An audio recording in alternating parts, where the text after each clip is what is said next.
Hello and welcome to a very special conversation that we are having at a time when India-Saudi Arabia relations have been rising on all parameters. 360-degree increase has happened in the India-Saudi Arabia relationship. And who better to explain that than the Minister of Industry and Mining joining me for a live conversation. Thank you so much, sir.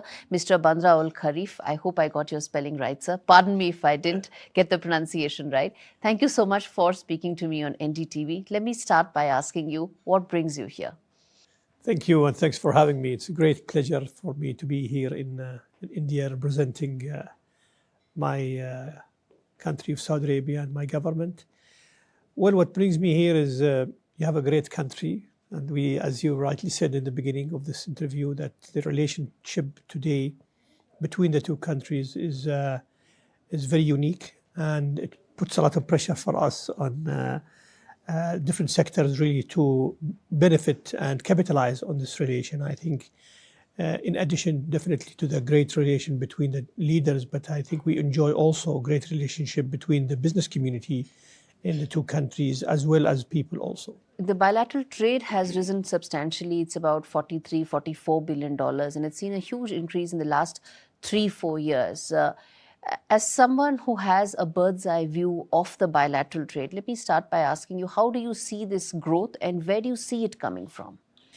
I think that's a very important element, and we see definitely this as a very positive part. But what I think is very interesting is also the quality of the trade mix, which is more and more developing in sustainable business and really bringing synergies between the two countries. And one of the components, for example, is fertilizers, where Saudi Arabia fertilizers exports have grown in the last few years and will continue to grow as a result of also the agricultural activities here in India. And we are really very happy to see that we are contributing to a very important sector in India, which is agriculture, which affects a great number of people here in the country.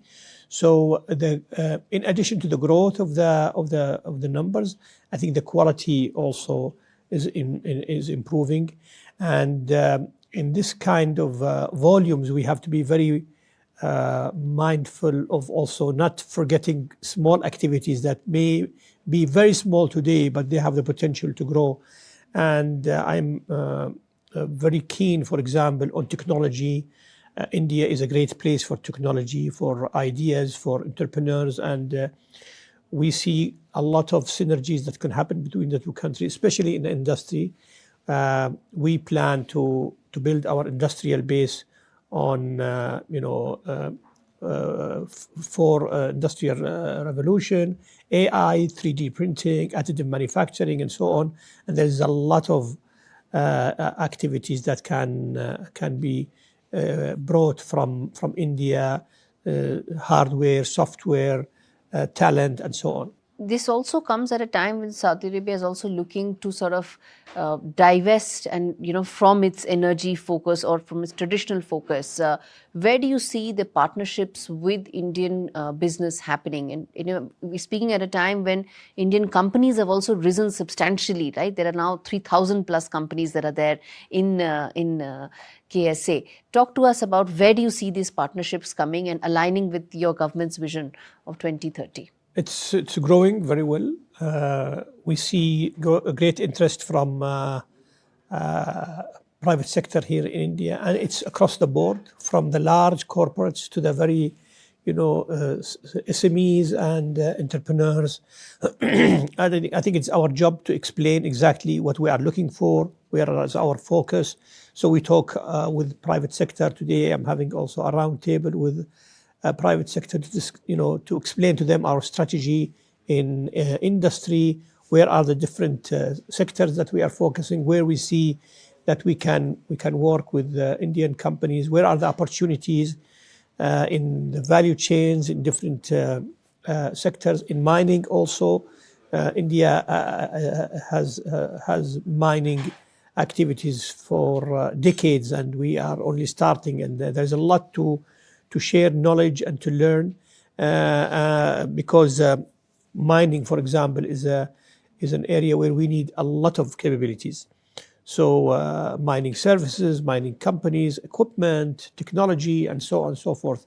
In addition to the knowledge about the sector itself, from geological survey to exploration and so on.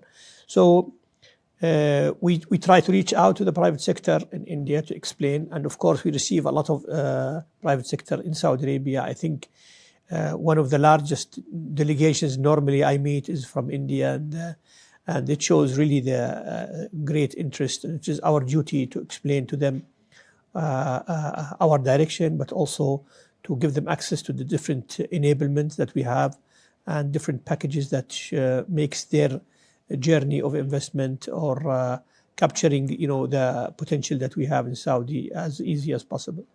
Your leader is known to be someone who is embracing technology. The world's future growth is going to be led to a large extent by technology. Of course, you have the old world manufacturing apparatus that will continue, but technology will play a very important role.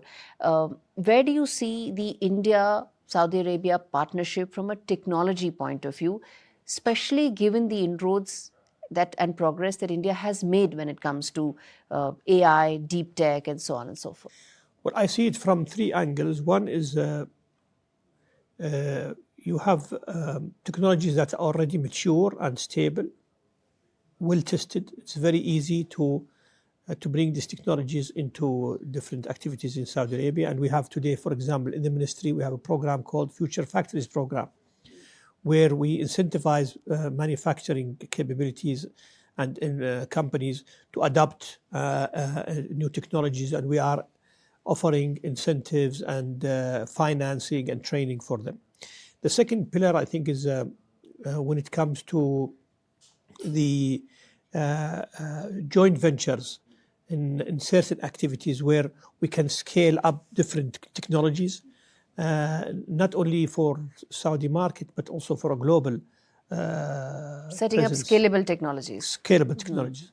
And third, I think Saudi Arabia is a great place for entrepreneurs and ideas to be developed also, where they can have easy access to a lot of large companies to test their technology, to endorse their technology. And as you know, entrepreneurs, they need two things. They need money, investment, but they need also piloting and proof of concept. And Saudi Arabia offers a great deal of opportunities and ecosystem to allow for this. Anything for Indian startups, whether it is in terms of like a special MOU or like a fund, you mentioned, incubating startups. Anything for Indian startups? Today, the regulation of Saudi allows for all of the enablements that are there are offered for Saudis and non-Saudis.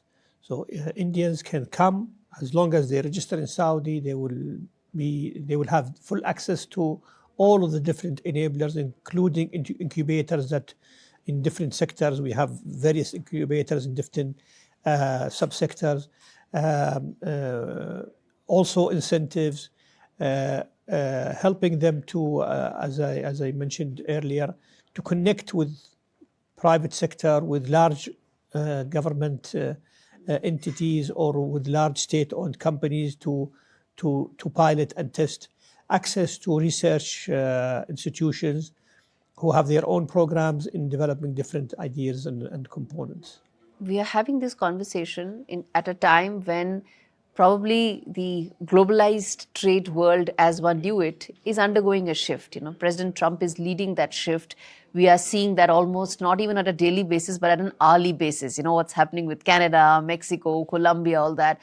As someone who's driving trade partnerships for Saudi Arabia around the world, how do you see the change that has taken place or is set to take place in terms of how bilateral trade relationships will now have to be forged? It's very hard to predict, really. It's, as you rightly said, it's so many moving parts at the same time. Eventually, I think, things will really fall into place when it comes to different capabilities will continue to be, judged as competitive, how competitive logistics play a big role.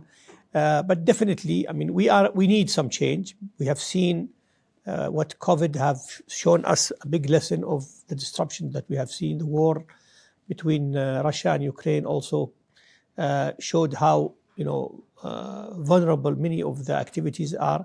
So, but eventually, at the end of the day, competitiveness will continue to be important. Scale will continue to be somewhat also important. I'm not a big fan of barriers and protection. Saudi Arabia is a very open market. For example, today our average custom duty is less than 5%, which is negligible, to be honest with you.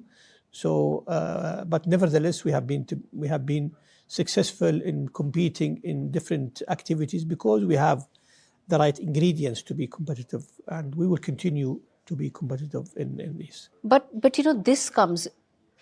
An average of 5% duty would actually make President Trump very happy, given the fact that he wants to bring down tariffs for other countries and put tariffs for America. But is there a rising protectionist tendency that's happening around the world? Because, it's not just President Trump alone. You're seeing some parts of that also happening in Europe. Several leaders there are also saying the same thing. Given the fact that there are now trade wars that's happening. As we speak, China has said that it's going to now probe Google because it's tit for tat trade practices that are taking place. How does the present globalized trade world exist when there are trade wars happening? Again, I think it's a very complicated situation. I'm a great believer that policy of protection and barriers is not the right direction. Nevertheless, I think it's very important to focus on fair competition. This is really what we believe in Saudi, and today the way we have been able to be successful in some of the products that we export, even outside our oil and petrochemical. It's because of our competitiveness. It's because there is an added value that we can bring as a nation, be it in our location. We sit in a very also strategic location where we can connect with different countries. The infrastructure that we have been able to build in the last years, and also I would say the mix between having access to raw material, to the energy competitiveness, to the talent and expertise, know-how that we can access. So it's a combination of different things. So I think countries should focus more and more towards fair competition and really fight unfair treatments that are in the form of, for example, dumping or incentives that are unfair or create really the unbalance. But I think time will show that things will fall into the right place. I want to add also, in the last 15 years, we have seen a shift in technology that allows small even economies and markets to host and be home for different capabilities in manufacturing. So we moved in some activities from scale to more tailor-made, more custom products that need to be closer to customers. And we have to allow the technologies, embrace them so that we can balance between the large-scale manufacturing where cost can be very, very sensitive, yes, to localization. Before we wrap this up, I have two important questions for you. One is the, we've spoken at length about the economic aspect of the India-Saudi Arabia relationship. There's also a larger strategic political aspect to this relationship, and it's really taken off, in terms of the partnership between the two. As someone who understands both these dimensions, how do you see that? There is this IMEC corridor, there is a greater presence of India in the region. It's also now becoming an important voice, if not a stakeholder, in the region. How do you see New Delhi's role in this entire region going forward? Well, India is a main component of the region, really, these ideas cannot come with a normal relation. It has to come with it has to be backed up by a great relation and common understanding. And I think also India appreciates Saudi Arabia's role in the region, aiming for stability and really doing its part of making sure that the region is stable, that we do our effort to ensure that economic development is being done in the right way to ensure that people in the region also see a bright future. So from that angle, I think I'm very confident that the two governments and two leaders do understand the importance of working together, and the different ideas will come as a result of this relation. And finally, there's a very large diaspora of Indians in the Saudi Arabia. The last time I checked, it was upwards of 26 lakh people. That's a very large number. There have been some changes that have been made in the laws as well in terms of, ensuring that they get better treatment there. As someone, I'm sure people who would be watching this, they would have their friends and family in working there in Saudi Arabia, given it's such a large number. It's also attracting a lot of Indians. Any message that you would like to give to people who would want to come there for work, looking for opportunities, whether as employment or as setting up businesses? Well, the message is I can't stress the fact that we are so much alike. We just don't realize it. I think Indian community in Saudi, the beauty about the community, it is a variety of different, from workers to professionals to investors. So that mix also creates a lot of stability, creates a lot of engagement with the Saudi people. And we welcome Indian people to come explore our country, enjoy it from all levels, from just coming as a visit or as a tourist, or coming to perform Hajj or Umrah, or coming for a longer period to explore opportunities, be it work opportunity or investment opportunity or entrepreneur opportunity. Even on the religious side, there's now been a pact that has been agreed between India and Saudi Arabia, right? There's now a quota that has been given for Indians. Absolutely, there. Yes. That's, I think, about upwards about 175,000 that both leaders have appreciated for that. Yes. Do you think that could also act as a bigger bond between the two countries? Of course. I mean, it's again, I think we should not underestimate also the relation in the past has been very, very strong. I can tell you the beauty about the composition of the Indian people in Saudi is you have big investors who have invested in the country, believing in the country, in its future. You have professionals who are working in financial institutions, in academia, in healthcare, and so on. And you have also people who are working in manufacturing, and so that is very rare to find. You will, in different nationalities, you will see more concentration on one part than the others. I think with India, it's a great mix, which to me also shows that the country is appealing for Indians from all activities, and I'm very grateful for the contribution that India and Indian people have made to our country in the past 50, 60 years. Thank you so much, sir, for taking out the time and speaking to me on NDTV. Thank you, sir. Thank you very much. Thank you, sir.